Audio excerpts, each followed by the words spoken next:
let us get started. Hello, everybody. Welcome to Graphic Design Fundamentals, where you can learn to level up your creativity. My name is Demi.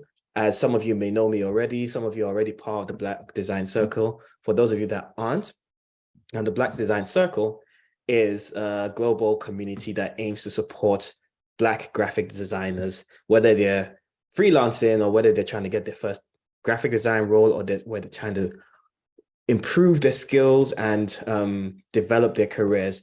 The Black Design Circle, otherwise known as BDC, exists for that purpose. And BDC was just launched. When did we launch it? It was like end of December, wasn't it? December, yeah, end of December, kind of just before New Year's, and it's been growing. It's been growing. I think there's about like 30 people on the Slack channel now, and it's just growing. So if you're a Black graphic designer, or you want to be a Black graphic designer, you want to be a graphic designer, it's a great community. Everyone's friendly, and these are some of the happy faces that we talk to on a daily basis, and we share things such as books that help with graphic design and job opportunities and advice, and even things that aren't necessarily design related, such as confidence, those kind of, and we talked about knowing your value recently. So that kind of stuff is really valuable. So if you would like to join the Black Design Circle, the information will be at the end of the session. But it's also, the link to join the circle is also in the description of the events on Eventbrite. So if you want to click on that when we're done here, that'll be great. So next thing is about me, a little about me. Some of you know me already, some of you might know me personally, but some of you might be new to my face. Hopefully you can still see my face. My camera's still on. Is this camera on me? Yeah, okay, cool. So a little bit about me. I studied in graphic design in the Arts University at Bournemouth. Bournemouth is it's like a beach town based, where is it? In south of the UK. And thank you for sharing the link, Deborah. So it's like a beach town in the south of the UK, and it's very nice. It's very nice. It's more of like a retirement town, but has a very big student life. And I studied graphic design over there. And I was there for 3 years, and that's where I learned the fundamentals of graphic design. As much as I have a lot of criticisms about university when it comes to graphic design, but it gave me the fundamentals I needed to get me to the level I am now. I am also very obsessed with branding. If someone comes and asks me to do a logo, I get very, very excited, and I love unpacking a logo. I love doing the whole brand strategy. When I learned that a brand is not a logo, it just really changed my life. So I have been building brands. I'm a brand designer in my job, and I'm also a brand designer for businesses that start off and everything. And an interesting fact about me is I've got a podcast as well called the Unstuck Podcast. It's on Spotify, it's on Apple, it's on YouTube. So if you just type in my name on YouTube, you're going to find me. And just type in the Unstuck Podcast as well. You will find me there as well. And that's on Apple, Spotify, and every other platform that does podcasts. Onto the topic at hand.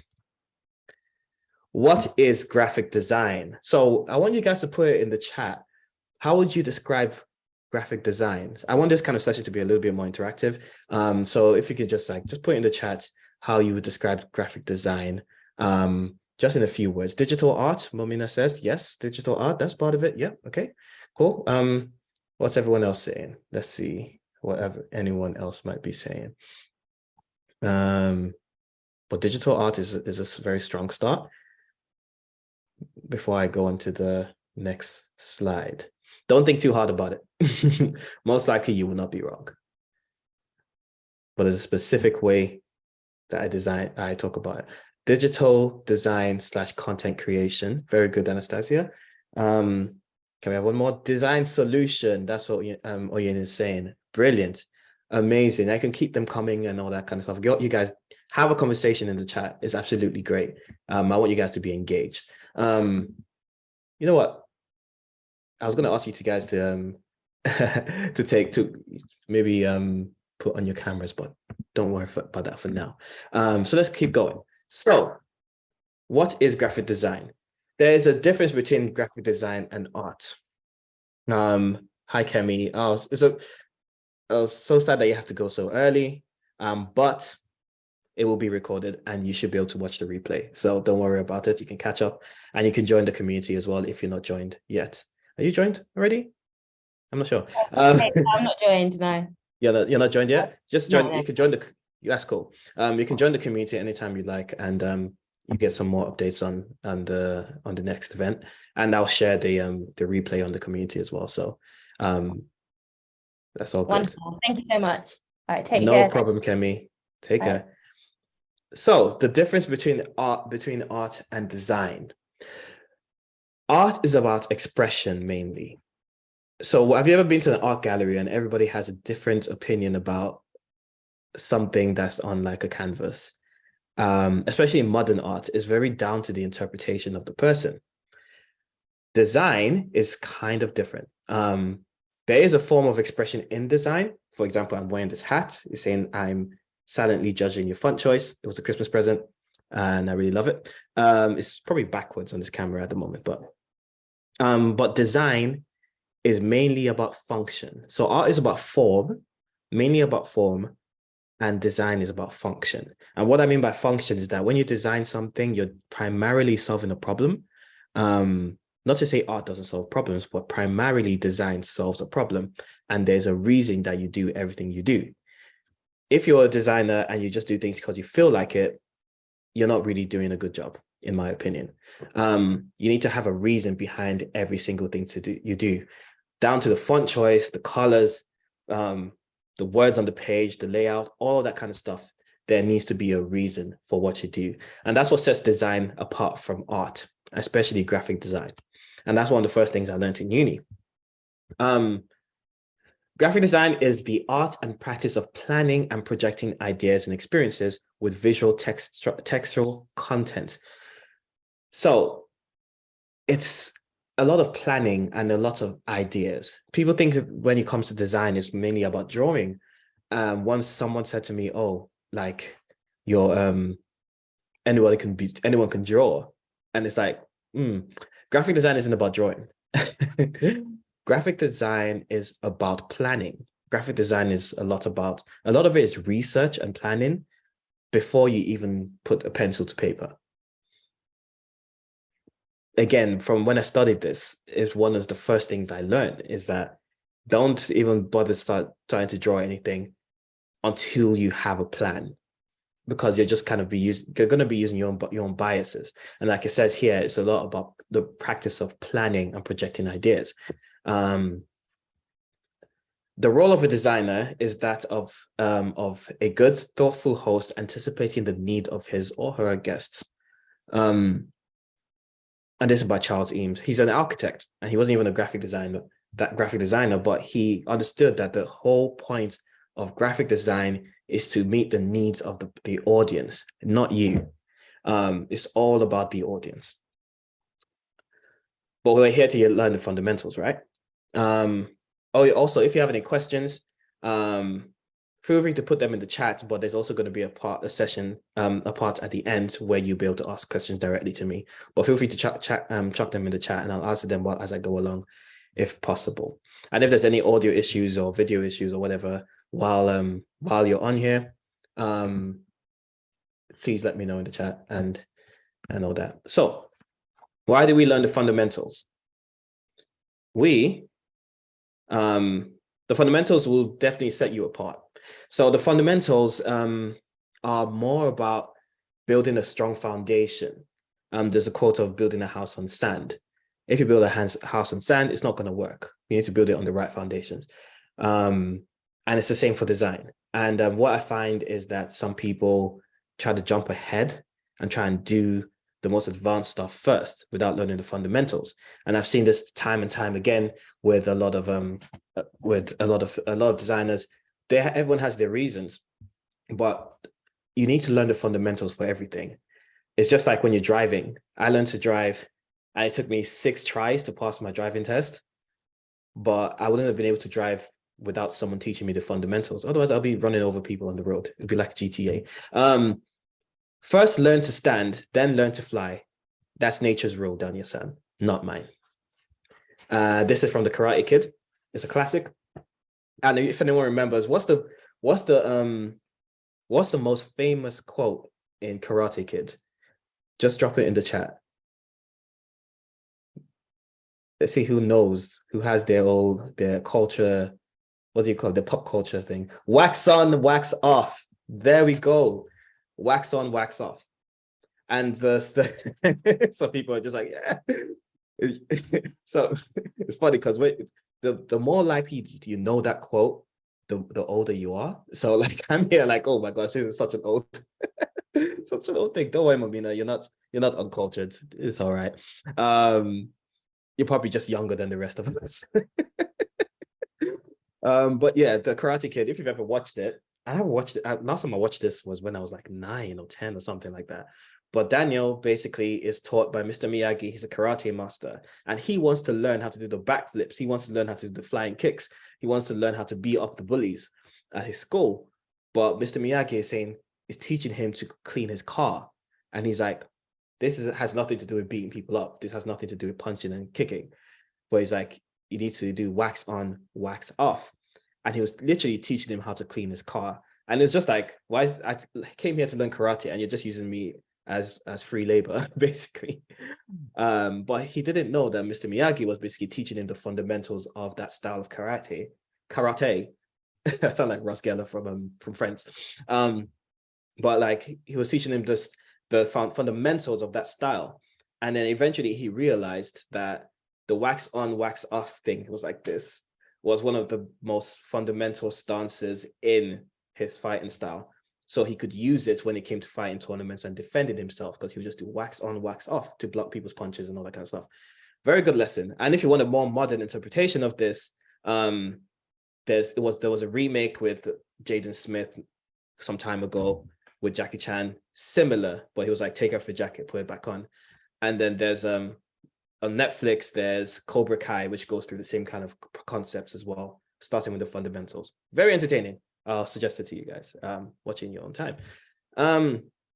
So what's wrong with this picture? This is why you need to have good design. If you see someone drowning, laugh out loud. Hello, this is bad design.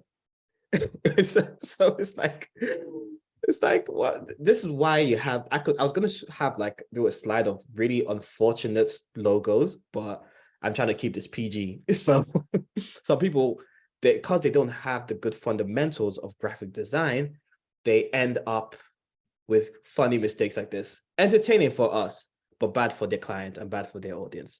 So it says good design is like a refrigerator. When it works, no one notices. But when it doesn't, it sure stinks. It's just like when you are, you do such good work. So, when you do a lot of good work, no one notices, but when you do something really bad, everyone notices. It's one of those things. So good design, there's a quote that says, if no one notices it, that means it's good design. Something along those lines, because when something is bad, people really notice it. And good graphic design with the good fundamentals will help you avoid awkward situations such as this. When someone is drowning, laugh out loud, apparently. And then call 911. Okay, the fundamentals. Now we're going to get through the fundamentals. I'm going to see if there's anyone that has kind of like any inkling of what the fundamentals are. What do you think the fundamentals are of graphic design? What kind of elements do you think make up a good design when it comes to graphic design? Just drop it in the chat and let's see.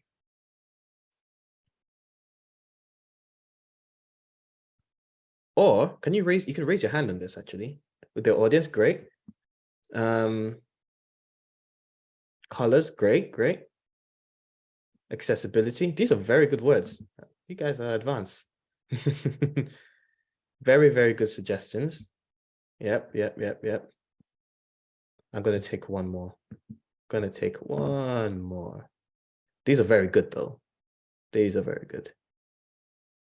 Okay, 5 seconds. 5, 4. Clear details. Thank you, Lisa. Clear details. These are amazing. These are really good. These are really good words. And we're going to go over some aspects of that. But the first thing you guys are going to learn, the first fundamental is it's not about you. Once you put yourself into a brief, you're basically setting yourself up for failure. Let me just take a little drink. My mouth again, a bit dry. Okay, cool. So it's not about you. Really not about you. I know it's tempting. I know there's an artist in every one of us. I did art in school. That's the highest grade I got in school. A lot of me wants to push my ideas onto my clients. A lot of me wants to push my ideas onto my audience. It's not about me. When you are doing design, you have no space for bias. You have no space for your own personal bias. You have your knowledge, but it's never about you. You can never put something on a design just because you like it. You might not like it. I go as far to say as you might not like it, but it needs to be right for the context of the design, not about you. One of the greatest tools a designer has to offer is empathy. A little typo there, but they're going to pretend that that isn't there. So one of the greatest tools a designer has is to offer empathy. Empathy is being able to put yourself in the shoes of another person and relate to them and trying to really actually care about what they're going through and care about what they're trying to achieve. This is why it's really important to ask questions before you start a design. When someone says, oh, I want a flyer, don't just give them a flyer. Ask them, who's the flyer for? Who's the ideal person for that flyer? What do you want people to feel like? There's a lot of questions in order to show that you actually care about the project. And if you're freelancing, someone is more likely to hire you because they know that you have a passion for their problem and that you care about their problem. Does that make sense? Hopefully it does. So empathy is one of your greatest tools. Your greatest tool is not Photoshop. Your greatest tool is not Illustrator. Your greatest tool is not Canva. It's not anything. Your greatest tool really is empathy. So when you learn to be empathetic, you can then take yourself out of the picture and focus entirely on the needs of the client and the audience. The next thing you need to learn is that less is more. This is one of the first lessons in university that I learned. Less is more. We've heard this before. Too much. Have you ever heard of information overload? Yeah, you need to avoid that as a graphic designer. Information needs to have a direction, and putting too much information is really going to overload people's brains and they're going to be put off. There's a reason while you're driving or while you're driving or when you're on the bus or something, and the posters on the billboards, they don't have much information on them. They're very quick, straight to the point, because they have the context that people do not have time to read things. So they're going to have the most punchy text, the most punchy pictures, because the cars are going straight past. So they need to be remembered in that really split second. Less is definitely more, right? And a lot of companies are very good at doing this and demonstrating that. But I'm going to move on. More design is hardly ever better design. So to improve something, you don't need to add all the bells and whistles, especially when you're here in the UK. Okay, in the UK, I can't speak for anybody else, any other country, but whenever someone zooms past you in the car and it's the loudest thing ever, it's like zoom really fast for no reason. And you can see it's always a particular type of person. They're either really rich, and I don't hate rich people, but they're either really rich and they have the most flashy car, right? Or there's someone that's like they've added all these extra bits like Pimp My Ride onto their car, and they just look like idiots, really. So you're like, ugh, like what the hell? Like, there's no need for all of that. It's the same with design. You don't need to add all the bells and whistles to a design. You don't need to add all this gradients. You don't need to add so many colors. You don't need to add so many fonts. Less is always more, because the more is in how the audience absorbs the information and the impacts the design has. It's not actually the visual thing. So more design is hardly ever better design, if you guys are following. So the next one, hope I am not going too fast. Here we go. The next one is spacing. Now, this is one of the ones that kind of like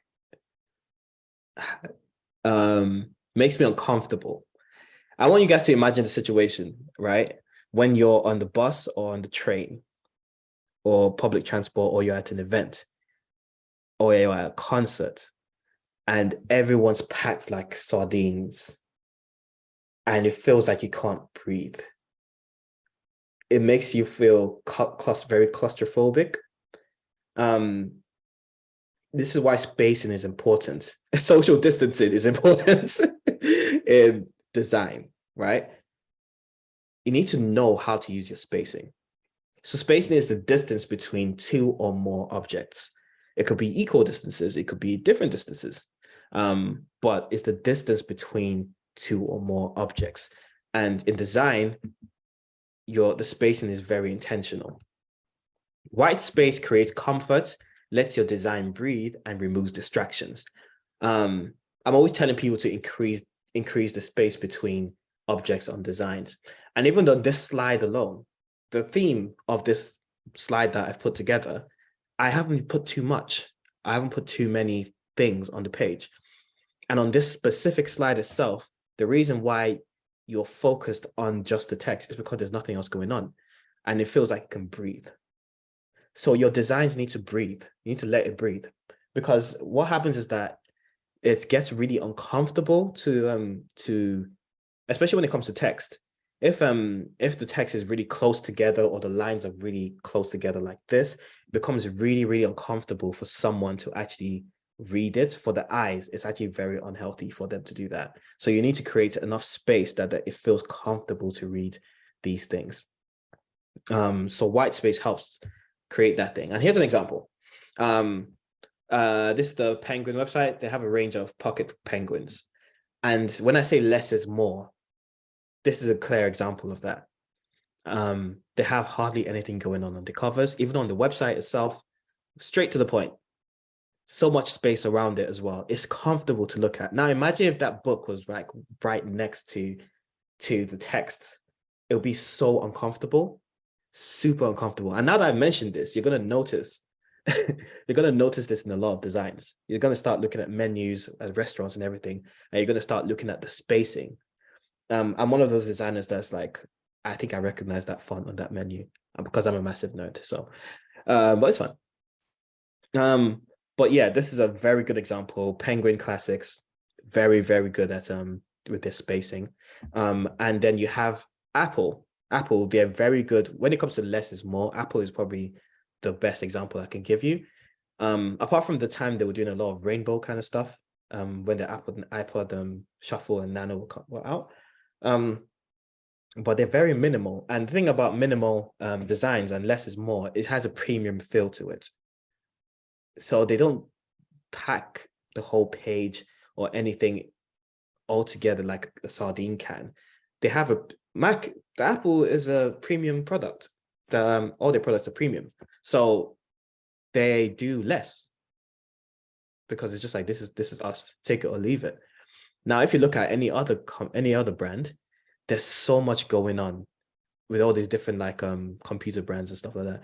So much going on because they don't feel premium and all that kind of stuff. But Apple feels really premium. People that own Apple products are obnoxious. I own an Apple product. I can say that. Apple fans are obnoxious. With good reason, though. Not good reason. Apple fans are obnoxious. But it's because it has a premium feel. Thank you, Leisha. It's Lesha or Leisha. I don't know. I don't want to pronounce it wrong. Momina says, please validate my iPhone superiority complex. Yes. And laughs in iPhone. Sorry, Lesha. How do you pronounce it? Leisha. Leisha. Okay, Leisha. Cool. But even Look, like I'm gonna bait myself out. I've got an Android. I've got a Samsung, but I have an MacBook, and I can't use any other laptop but a MacBook. Yeah, boo! I got a Samsung, whatever. Here we go, Samsung, iPhone wars, whatever. But anyway, Apple is a premium brand, so that's why a lot of people are have a stick up the butt. Anyway, carrying on. Negative space. Alicia said I can use my Samsung laptop. It's good. Everything, whatever works.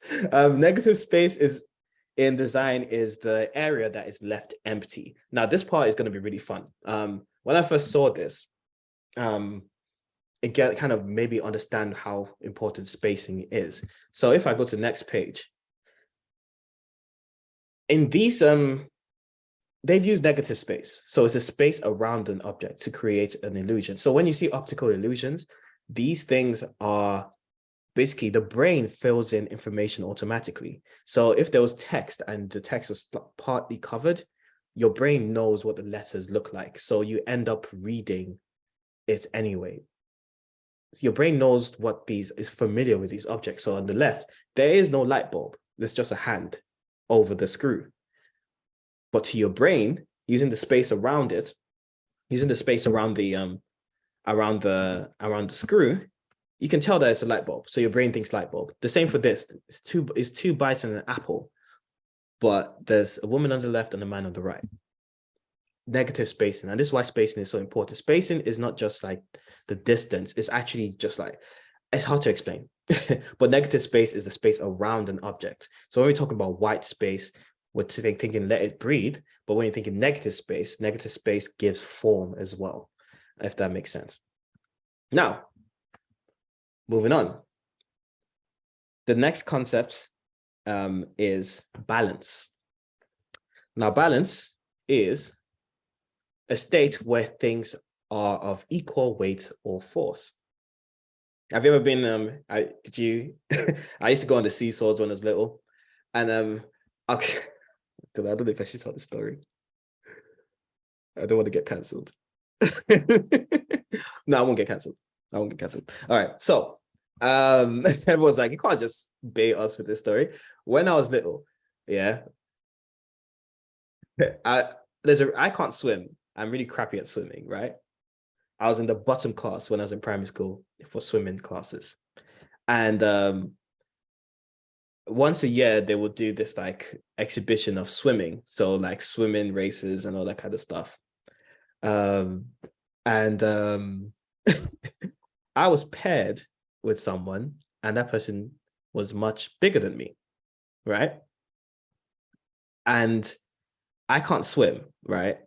Neither can this person, but they gave us this float between both of us. They didn't think, Demi is a small guy. This ain't gonna work. I think they just wanted to have a laugh. I'm not gonna lie, they just wanted to have a laugh. It was so embarrassing.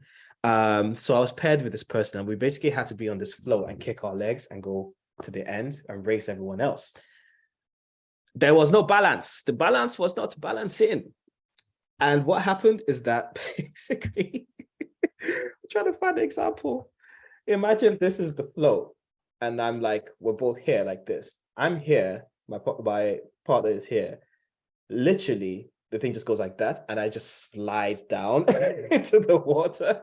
And I get up again, and we try again, and it goes like this, and I keep falling off the float. Super embarrassing, so embarrassing. Oh my God. Everyone was just cracking up. Look at this black kid, can't swim. I never touched the water again. No jokes. I'm joking. But like, I can move in the water. I just can't float. But balance is super important. What if I drowned? What if something very serious happened? They really didn't think this through. Anyway, that's my trauma. Balance is a state where things are of equal weight or force. You guys are just laughing at my pain. Oh my gosh. So balance is super important when you're designing, especially when something might look really uncomfortable. Oh, okay, I'll mention this later. All right. But let me hold that thought. All right. So symmetry, and there's two types of balance. There's symmetry and asymmetry. Symmetry is more about the exact looking like a mirror image. So again, if there was a pivot, a seesaw, and there was two exactly the same person, if they could just duplicate themselves and they sat on either side, that would be symmetrical. It's basically not a mirror, but it's similar to a mirror. Symmetrical, absolutely symmetrical, right? But there's asymmetry, which isn't the same. So you have one object which is worth a certain amount of weight, but then you have something else which isn't the same but is equal to that weight. So in this illustration, you can see the square, which is obviously one object, but then you have a lot of little circles on the side, which are equal to the weight being distributed equally.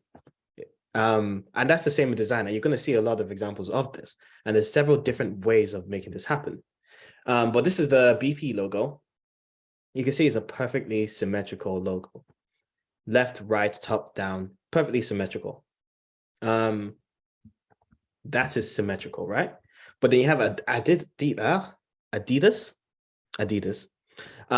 which is not symmetrical, is more asymmetrical because it's not equal. It's not the same on both sides, but the weight is distributed quite equally. Now, this picture is probably making some of you feel very uncomfortable. As human beings, we are not symmetrical. Ourselves, we're not symmetrical. If you copy and paste like this person, okay, you can see on the left part of his, you can see those two dots, right? One side has been duplicated, and this one on this picture on the other side, another side has been duplicated. Each of them are symmetrical pictures, but they're so uncomfortable to look like because this is not what real people look like. Humans don't look like this. We are asymmetrical. Our left and our right are not the same. It's really freaking me out looking at this slide, so I'm going to move on. But we are not symmetrical, and it's the same for designs. It's not always the perfectly symmetrical design that's the best, right? Right, here is a, what do you think is, okay, I want someone to raise their hand and I will unmute you and you will, and tell me what you think is wrong with this logo. Hopefully I can see you raising your hand. Who's going to be brave? Yes, okay, Tenkani, let me unmute you real quick. Okay, there we go. Go on. I think it's the circle on the right. The circle on the right. Okay. Yeah. Good try.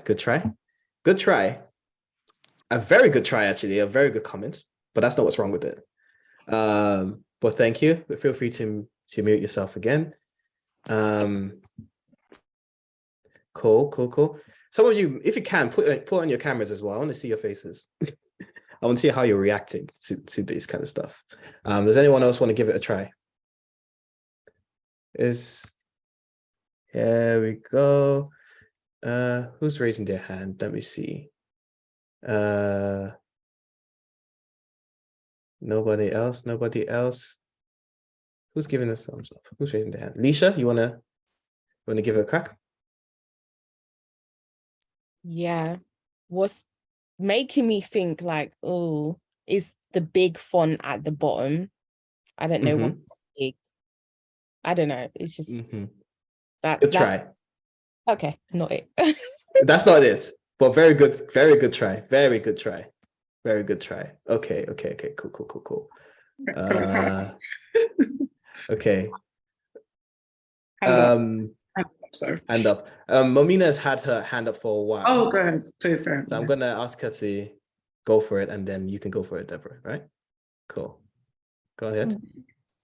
Honestly, don't know if it's in my head or not, but Is the square part centered? So close, so close, so close, so close, That's about it. so close, so close, very close. Okay, and then Deborah, you're gonna go, and then we'll move on. I feel Go for it, like Deborah. I feel like what I was going to say was similar. I mean, isn't that like the square part, the line that's in the middle? It's so terrible to describe it, but basically, it looks like it's off center because I think if it was truly in the middle of the Nintendo font, then that space above the E wouldn't be above the E, it would actually be a bit more towards the left, and it would be really specific. But it looks like it, I think it's got something to do with the font underneath and the centering. The way that the font is, it doesn't look centered, but it probably is centered. But it doesn't look centered, kind of. That's Cool. but You I'm guys are, not a designer. yeah, okay. No, it's you've all really, you guys are all very close. All of you are very, very close. All right. So if I could give out gold stars, I'll just be throwing it around. Yeah. All right. So here's what's wrong with it. The left and the right are not equal, but it's balanced. So this is what I mean by asymmetrical. A logo does not have to be symmetrical. A design does not have to be symmetrical. It just has to be balanced. So if I go back, it feels like it's symmetrical, but it's not. Because the left and the right of the Joy-Cons are not the same. And I've created like this thing on the side. If you put them next to each other, this one is actually wider than this one. But they feel like they're the same, but they're not. And what they've done in order to make it balance is this one is hollow, so it has less weight. So what they've done is that they've made this one thinner to make it look like it's balanced. So when you're looking at that, you're like, oh, it's not symmetrical, but it feels right. It just feels right because that's what the human eyes are used to looking at. Things that are asymmetrical. So next time, especially if you're designing a logo, if you look at the Starbucks logo, it's hard to see, but the Starbucks logo isn't symmetrical either. It has very, very subtle, I didn't put it on the slide, but it has very subtle differences on the left and the right. So it's just like a more human way to design. So what matters is balance. So if I go back to the seesaw example, balance is what's most important than symmetry. Asymmetrical design is much. You can use both, but asymmetry is a very, very valid option. Now, moving on from that is hierarchy. Now, hierarchy is, do you remember when there was a Miss World competition and Steve Harvey was hosting it? And then he read all of you are nodding your heads and laughing because it was very embarrassing. So he said, oh, so-and-so has won. Here's the winner of Miss World. Yeah. Everyone walks and then everyone's cheering. And then they put a crown on this lady's head and she's so happy. And then he walks back and he's like, oh, I've made a mistake. The winner is actually someone else and I read it wrong. It wasn't Steve's fault. It was a design problem. And that's because the designer didn't think about hierarchy. So what happened is this. So this is an example of hierarchy. It's knowing which order people are going to absorb information. You're most likely going to read the big black letters first, and then the red one second, and then the one at the bottom right last. That's because of hierarchy. I've used the weight of the fonts, the colors, the positioning to show hierarchy. And the hierarchy is the order in which people read stuff. Now, when you think about what happened with Steve Harvey, imagine that the winner of the competition was actually written on the bottom right. That's what they did, and they really did him dirty. So naturally, he read what was on the left, thinking that was the winner, but that wasn't the winner. But the hierarchy was wrong. It was bad design. So bad design, this is why design is important. It solves problems. And that's why empathy is important, because if the designer thought, hey, what about Steve? He's going to be reading this. This is important information, so he needs to be able to read it accurately. If they thought about hierarchy, we probably wouldn't have had that problem, and that lady wouldn't have been so embarrassed. And Steve wouldn't have been so embarrassed. The designer should have gotten in a lot of trouble for that. That's why the fundamentals are so important, so you can avoid mistakes such as that. And these are very simple mistakes. So hierarchy is how you absorb information. It's the order that information is absorbed in the brain. And you see it a lot in film, in posters. The Greatest Showman is one of my favorite films. So is Infinity War, so I'm being biased here. So Greatest Showman is great. But when you see movie posters, they use hierarchy a lot. It's really, really, and the balance, when I was talking about balance, these are very well balanced posters. The main figures are in the center, the side characters are kind of further in the background of the sides. You know, the title is at the bottom, but even though the title is at the bottom, it's the most important thing there. It's the thing that stands out the most, because it's got it's on a darker background, but the text is light, so it brings it out. That hierarchy, the hierarchy, sometimes when you put something at the top, it might not be the thing that's noticed first. In these posters, what actually comes first in terms of positioning is actually the cast, but people hardly ever read that because it's so small, but it's at the top of the poster. So hierarchy is about the order in which people absorb information. And that's because the weight is distributed in a certain way. We were talking about balance before. The weight is distributed at the bottom of this. So most likely you're going to see the bottom first. And then you're going to look at the actors, and then you're going to look at the cast. You probably wouldn't even look at the cast, to be honest. So it's done really, really well here. The next thing is contrast. Now, contrast is an obvious difference between two or more things. That's according to the Cambridge Dictionary. And I've made this kind of slide to kind of show you guys what I'm talking about here. But contrast is about how much difference there is. On the left and on the right, you can see some dark dots and some light dots. There's not much contrast between those ones, but in the center, black and white, these are obviously contrasting objects. And you can use contrast in different ways in design. Things don't always have to be the most direct opposite of contrast. It just has to be very intentional how much contrast you use. And contrast adds an impact to specific components of design. I'm going to show you some examples. So there's 4 main types of contrast. You have size contrast. So if you see on the top left, size is really small, but contrast is really big. And that shows, again, when we go back to the hierarchy, using contrast, you can show that, okay, I want this one to be read first. You can show what is more important using size contrast. The same for color. If you want something to stand out on a page, make it the contrasting color. That's on the top right. The green dot is a contrasting color to the kind of pinkish red I've chosen. Then you have on the bottom left, shape contrast. So imagine you would design something in black and white. You can't really rely on color, but you can rely on shape. You can rely on size. So we have 3 circles and a square. That is shape contrast. And then on the bottom right, you have type contrast. You can differentiate between things by the importance of things by changing the type of font or typography on the page. And I'll show you some examples. So these are some quick examples.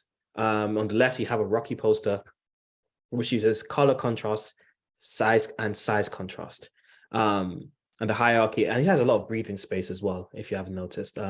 It's really well balanced. It's actually a very well balanced poster, but it uses size contrast because Rocky himself is really small, but the stairs are really big. So they wanted to show him kind of running up those stairs. In the middle, and a lot of illustrations, they use a lot of color contrast, and there's a bit of shape contrast there. But in the middle, you can see the lighthouse, which is blue, but the background is using a complete opposite color palette because they wanted the lighthouse to stand out. If you imagine the lighthouse being like yellow or something, it's not going to stand out, but that's probably the most important thing on the page. So using contrast, they've shown that. And on the right, there's an article about Jaden Smith. The title, the big, most important thing there is Jaden Smith. So the typography, the font, they've used font contrast here. So the font is entirely different to everything else on the page. The style is different. And then the other stuff, when you're absorbing information, they used a lot simpler fonts. Next, we have patterns. I think this is the last one. And throughout this entire slide, there's actually a lot more. There's a lot more like fundamentals, but these are the ones that stand out to me the most. But patterns, and patterns bring up consistency, unity, rhythm, and texture to your designs. You see patterns happening in different forms. When you go to like underground stations, corporate buildings and stuff, they kind of use patterns in murals to give it a lot more personality and rhythm. It's a bit like music. And it creates movement as well and direction. And you can see it in the middle as well. You can see this on a lot of fabrics as well. What art movement is it? It's kind of like Art Deco style. Again, it creates rhythm. A pattern is a good way to actually fill up space if you feel like a space needs to be filled up. Or if you want to create familiarity with a brand, creating a pattern for that brand or a pattern for that magazine or whatever you're designing is actually a very good way for it to be memorable. And on the right, it's very familiar in packaging as well. So there's a lot of wine bottles and beauty products and stuff that use patterns to create rhythm and to create a kind of feeling of movement and rhythm and all that kind of stuff. So that's how patterns can be used to fill up the space. I think that is it.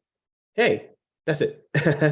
So now hopefully you guys, I know it was a lot of information to absorb, but for the next like few minutes, I'm going to leave the floor open for you guys to ask me any kind of direct questions about anything that I've talked about and in terms of like the fundamentals of graphic design. So if you'd like to ask me anything, you can raise your hand and just ask me, and I'll try my best to answer it. Or if you're super shy, you can put it in the chat. But I like to talk to you guys face to face. Go for it, Amina. So first of all, thank you. This was very informative and helpful. Very Awesome. inspiring Glad. too. It's a great No, I'm start. glad. Thank you. I have no design experience, and I kind of want to get Yeah. into, and I guess my first question, I have many questions. My first question Yeah. is, how vital is it to go to school for this kind of thing? Is it something that you can self-educate, or is it like a bit insulting to like, for you to have this degree and then me to come in and be like, well, I don't want to go to school for this? Okay, that's a very, very good question. I have a very controversial opinion. I don't think you need to go to school per se, but I think structured learning is definitely important. But you don't have to go to university to learn these fundamentals. My personal experience is that I've learned everything I needed to know in the first year of university. The other 2 years for me were a waste of time. Someone else might have a completely different opinion. That's just my experience. But I think having structured learning will really give you a really good foundation in order for you to actually progress really far. I'm going to stop sharing the screen because the red is really driving me insane. All right, cool. So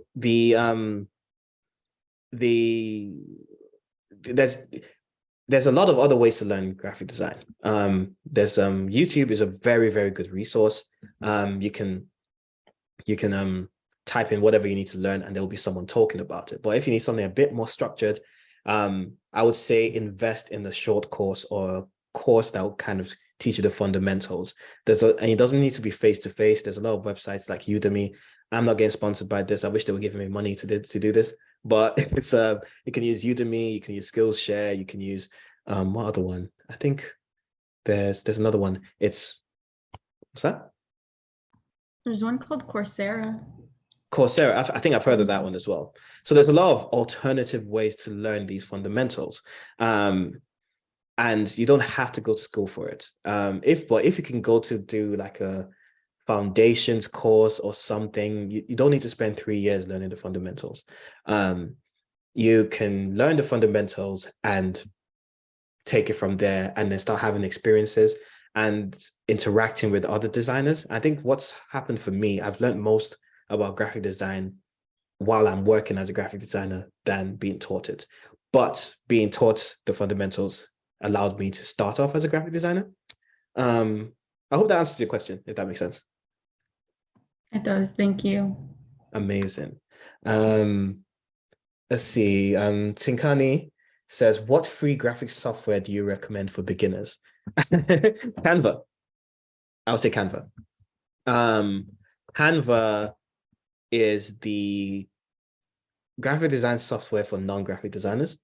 But me as a graphic designer, I use Canva because I think I actually really like what Canva is doing with their products, that they're really like, they're doing, you can make websites on Canva, they put in AI into it. It's absolutely insane what Canva is doing. If you want a free software to get started, I would say Canva, because you can actually experiment, you can create whatever you need to do. I would always suggest that. I think, what else is free? I think there's some other free ones, but they kind of leave me at the moment. But if you're ever going to get like a job, they're going to want you to know how to use like the Adobe suite. So once you learn how to use Canva, I would say make the investment and get a trial of Adobe, and or pay for the software if you have that disposable income. If you don't, then we need to find another way around it. But Canva is a great way to start. And I'm sure if you go on YouTube and search free graphic design software, there's a lot of alternatives as well. I think Figma is free for a certain amount of projects, but don't quote me on that. But definitely start with Canva. I think that's a good start. Are there any other questions from anybody?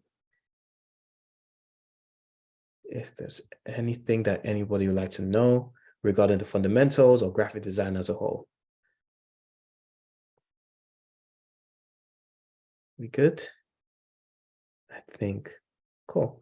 I think we're good. So what we're gonna do, and of course I'm talking now, but like if you want to know any other thing, just drop it in the chat. So I'm just gonna share a couple of things with y'all. So you can stay in touch. You can find me anywhere on Instagram and Twitter at _Demi Harper. And you can also subscribe to my podcast called The Unstuck Podcast. I talk about a lot of stuff like this, not just design, but I talk about some other things such as creativity, and I talk to other creatives and all that kind of stuff about the whole creative process. And I'm also on YouTube. You can find me at Demi Harper. And also, if you want to join the circle, you can just scan the QR code here. The circle is growing. Go on, Mamina.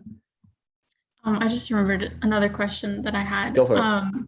So something I've noticed with the creatives I've worked with is they really hate structure, and I'm also part of those cases.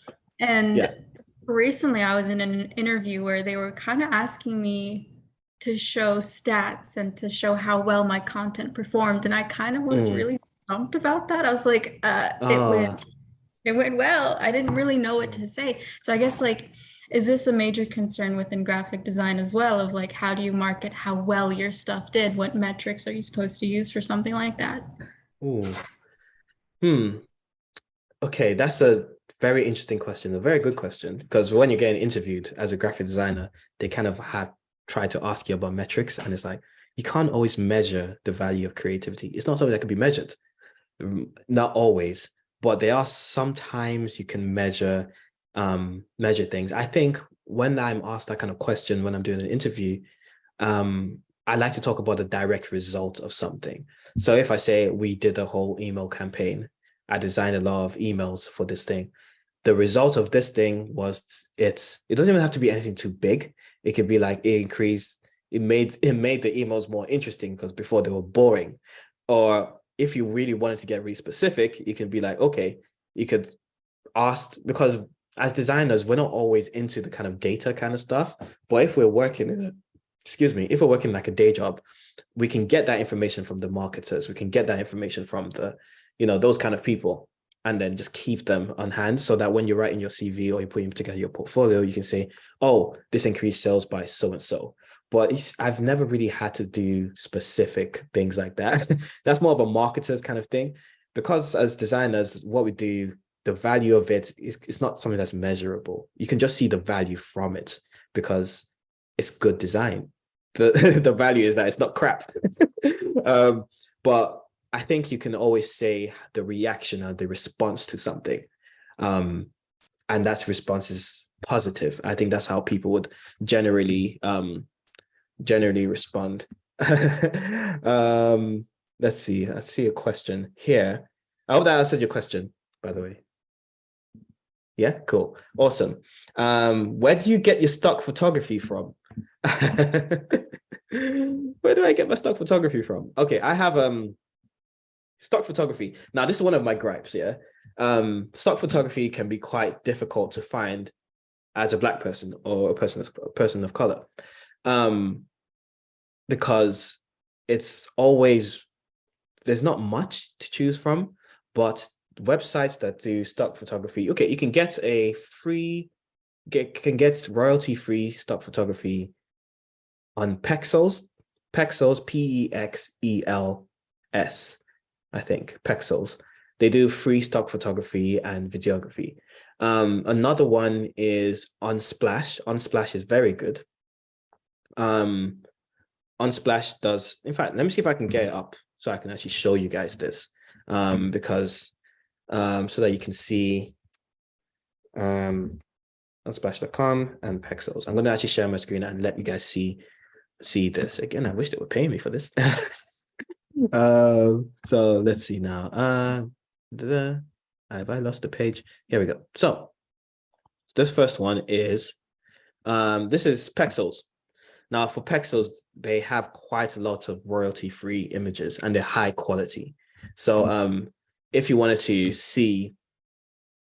be like, okay, I need someone, you can search, you can be like, okay, I need someone doing sports, for example. A lot of high quality sports stuff. It's actually very impressive, the stuff you can find there. And the same is for Unsplash as well. Unsplash is a lot more kind of like, it's similar to Pexels actually. It's got people. So if you say, I don't know, food, you can find things kind of a bit more generic, a bit more general. These are my top two free, royalty-free platforms. There's another one called nappy.co, I think. Yeah. So if you're looking for beautiful pictures of Black and brown people that are free, nappy.co is good.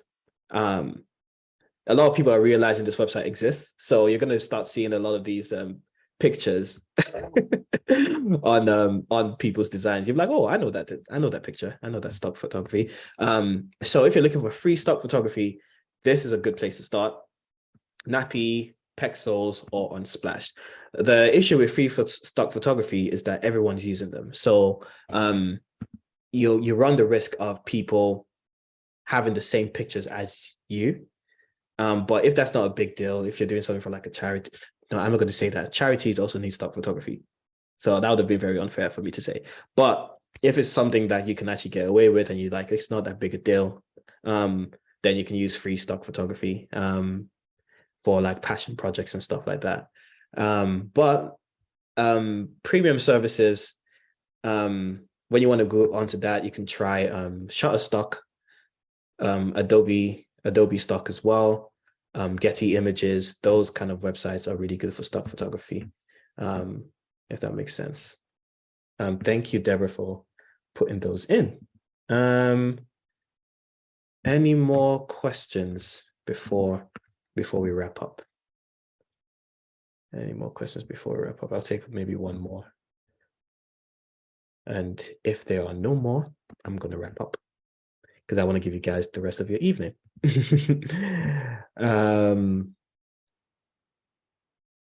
You are very welcome, Lisha.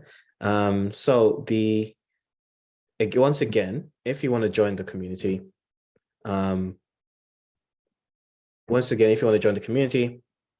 you can feel free to scan this QR code.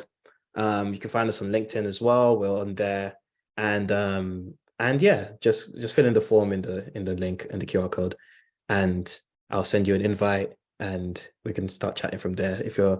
And it's growing, it's fun. I'm loving it, and I'm loving meeting new people and talking to them and everything. And yeah, thank you guys for joining. And make sure if you ever wanted to know anything, just hit me up. My DMs are open. I'm absolutely happy to chat to you. So yeah, that's it. I'm going to give you guys the rest of your evening, and thank you for coming. Thank you. Bye, y'all. Bye-bye. Thank you. You are very welcome, Lisha. Bye. If you like this clip, make sure you like, hit the bell and subscribe so you see more videos like this. And if you're a Black graphic designer who wants to join a community where you can learn new skills and network with other people, hit the link in the description to join the Black Design Circle, and I'll see you there. Peace.